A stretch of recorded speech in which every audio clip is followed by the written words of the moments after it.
Ahoy YouTube modeling community, it's a Lazy Eye Modeler back again. This is my sort of wrap up on what I picked up at NNL East. I'm sorry for the delay over a couple of days. I think my long weekend there kind of caught up with me by Thursday. We brought the wife's car in for winter tire change and did shopping, and in the afternoon I just conked out for well, at least 2 hours, which is unusual. I might doze off for 5 or 10 minutes during the afternoon and then be fine. But Thursday I was out for a couple hours, and I had actually a model club meeting in Barrie that night, and I eventually decided not to go, and I wasn't up to it. And then Friday, yesterday, I decided to start spring cleaning since the snow was off the front yard. And by the time I was done raking and cleaning the front yard, I was wiped out again. So pardon me for not continuing with this, right after the other videos I did. Just lost energy, so sorry about that. So we're going to cover what I picked up at NNL East. Now, keep in mind, especially the fellas from the States, we don't get as many big car shows as are available to some of you, like in the northeast, central north part of the country. So do tend to get a little carried away, I'll admit. I have a great big, as you can see partially in the background, a stash. A lot of what I get is resin pieces down there, and one thing with resin pieces, if you're interested and you want it, get it while you can, because you never know when the molds will wear out, when the resin caster will just pack it in, whatever. So I do tend to do that. Will I ever get it all built? No. Obviously, just because of sheer numbers, it's stupid to some people, but sorry, hey, don't smoke, don't drink, don't screw around. So this is where my money goes. Anyway, one thing I forgot about when I presented what was in the red bag, the red goodie bag, I forgot one thing because I had it buried here, and this is the NNL East license plate. I still haven't learned not to put stuff in front of my face. Hopefully this doesn't screw this thing up. Anyway, in the past it used to be a little photo etched license plate that you would get every year. And they were made by a model car garage, and they were supplied as goodies for NNL East.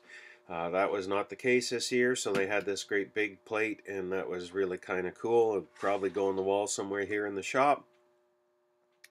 So the first item I picked up at the show was this one upcoming, OK Spalding, which some of you may know. He has the sort of what you call the remains of Johan. He also represents at shows Michael Best from Best Model Car Parts, and Michael makes a number. He makes a lot of photo reduced dash gauges. So you can just cut them out, glue them into your dash, and have a much more realistic dash look. And he also does different license plates and whatnot. But he also has a great resin business, and his resin is very, very clean. I have one of his pieces here already, which was the Woody wagon body for the 50 Oldsmobile. It's a beautiful piece. Hope to get that done one of these days. But he's produced a Corvair ramp side, the Corvair pickup that existed back in the pardon me, the early 60s. There was the ramp side or the load side. The ramp side had the ramp on the side of the bed that you could lower down, so you could push stuff into it or walk into it or whatever you wanted to do. The load side, you had to lift everything over the end. So this is the kit here. It's a full kit. I mean, no engine, but a full curbside kit. Sorry. The only thing it doesn't have is tires, and you should be able to get those out of probably the Corvair AMT Corvair kits. Fantastic piece of work. I'm really looking forward to doing this. Recently, if you follow my classic car, they had a load side on there in sort of orange pearl and black pearl. Was that ever sharp? So anyway, um, on Facebook, OK had put a message out before in NNL East. We're only going to have a limited number of these because it's very humid where Michael Best was casting these and molds were, or the stuff wasn't drying.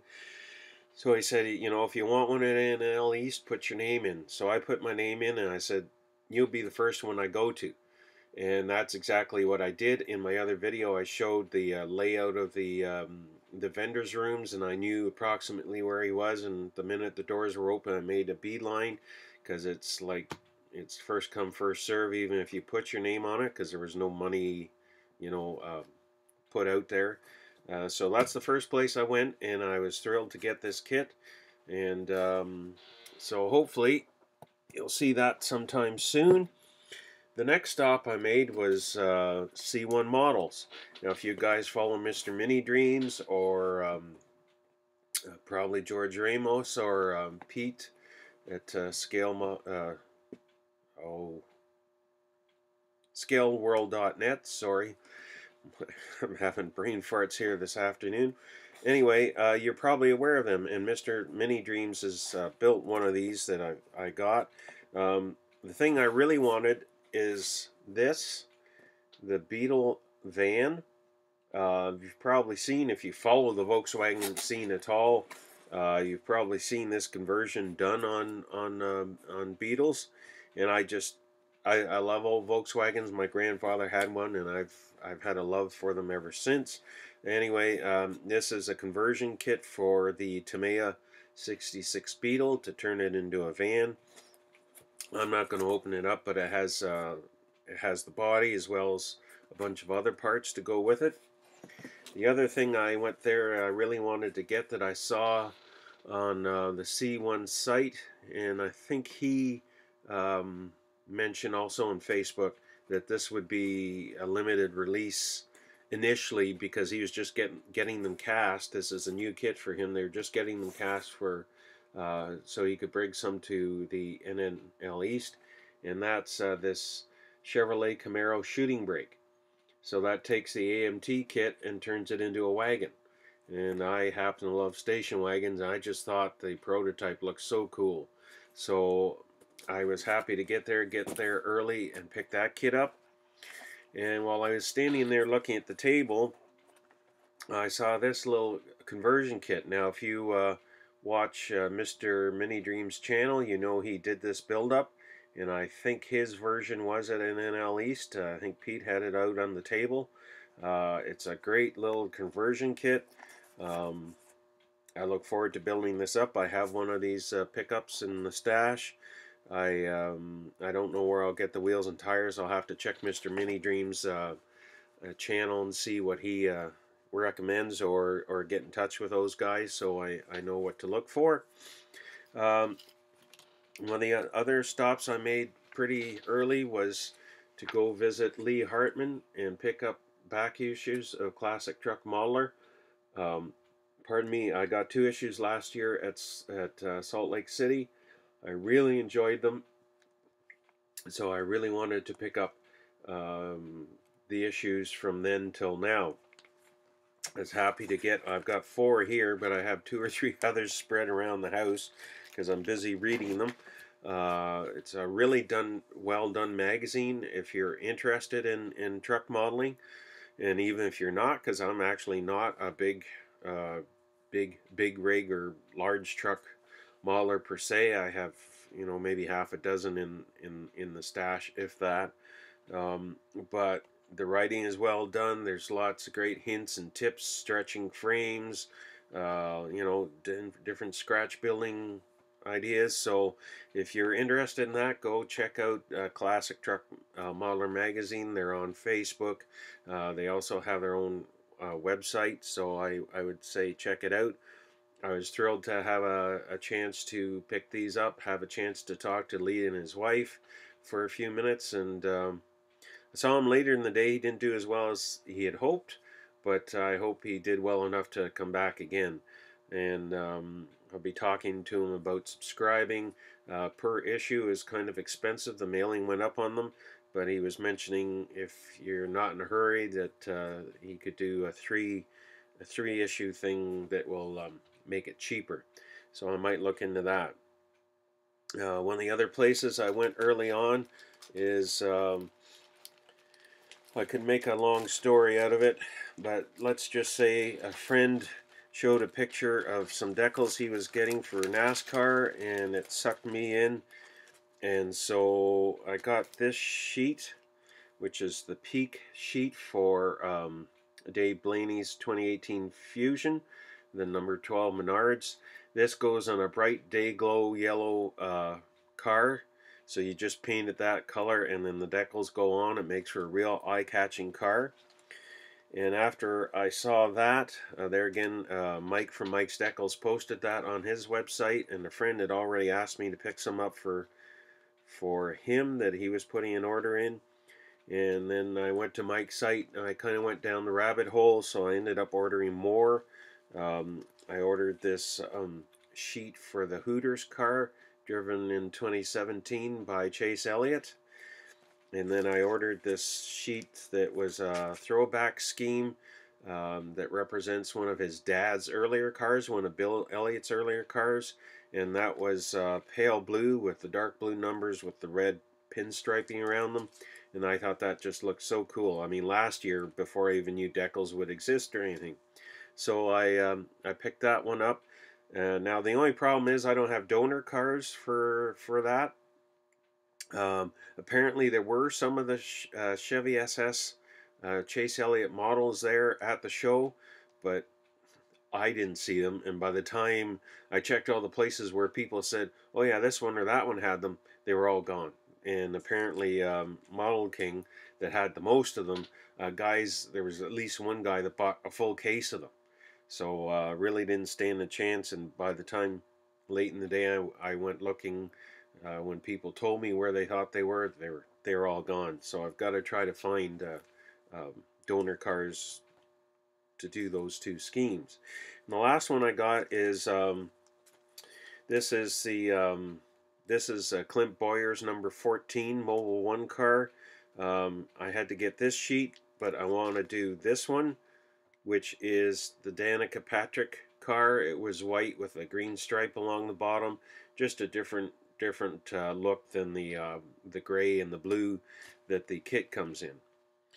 And speaking of decals, I don't know if many of you know Scale Motorsports. They have a lot of carbon fiber decals. They have photo etch kits. They have a whole bunch of stuff. But some of their earlier stuff was upholstery patterns. So we have some upholstery. This is a checkerboard. This is called Boomerang, which is something that you would have seen 50s or 60s. It's hard to show on camera. This is what they call this, vertical wave upholstery. This is cane, so it gives a cane appearance, and there again it's going to be hard to show on here. This is leopard hide.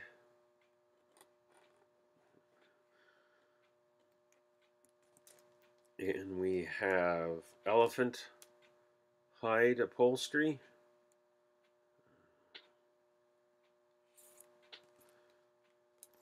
And this is European plaid.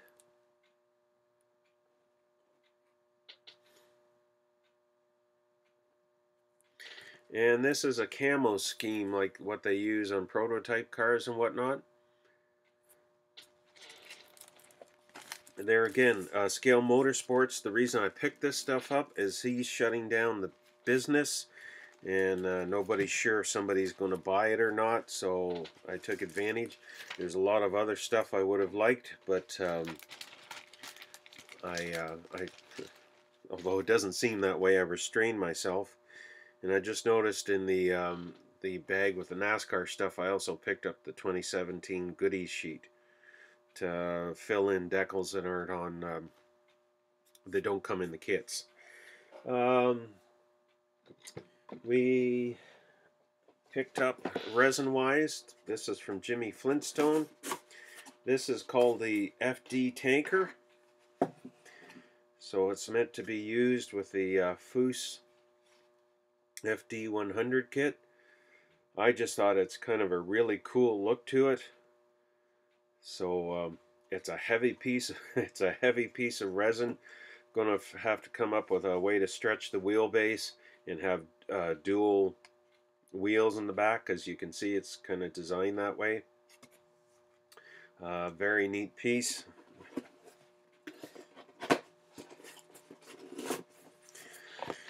And sorry, I'm going to have to keep moving around to catch stuff here, but another thing I picked up, I love cords, cord automobiles. So this is a cord, this is a donor kit that I picked up, just in case you don't know what a cord is.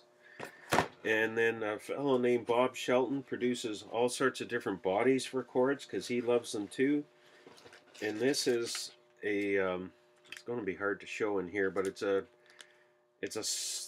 smaller body, roadster coupe type body to go with the cord kit. Apparently there weren't very many made. I think there might have only been one. We talked about it down at Salt Lake City last year, and I really wanted one. He didn't have any there, but I was hoping he would at New Jersey, and sure enough he did. So that was great. I was happy to pick that stuff up.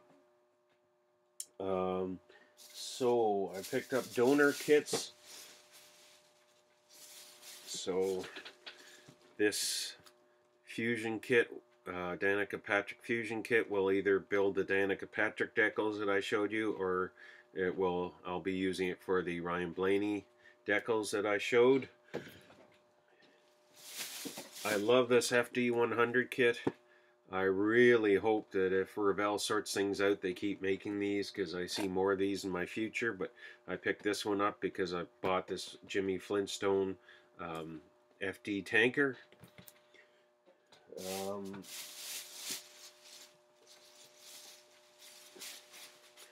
I picked this Camaro up for a good price from Model King. Actually, the 4 new kits I showed you, the last 2 and this one and another, came from Model King, but I picked this up to be a donor for the C1 models Camaro shooting brake. So that's what that's for. And last but not least, this is not a donor, but it's just too cool, and I'm trying not to get carried away with Revell worrying about it, but I really wanted this little Baja Humbug, and so I wasn't taking my chances. I grabbed this just because I wanted it. It's a cool, easy, little fun build, you know. And then I mentioned we stopped at Hobby Lobby on the way down, where I got a Bandai Y-Wing from Star Wars. That's not available to me at the moment. But anyway, I also mentioned we stopped at a flea market on the way back home, there again in Scranton, and I almost got out of there without buying anything, but one of the guys is down looking at planes, and I saw this and I thought, that's too cool, and so he has some more knowledge of planes than I do, so he said, yeah, it's pretty good, it's got raised detail, but the real plane has it anyway, so it is, you know. But I picked this up, and this is just too cool for school to me, mainly because, where's my hand? There it is. It has the Ontario livery on it for Ontario, Canada here, and the price was much less than what you might see here on this sticker. It was actually $25, and I got it for $20, and I was real happy at that. I'm not a big plane guy, as you probably know, but just had to do it because it's an Ontario plane, and I thought it was too cool.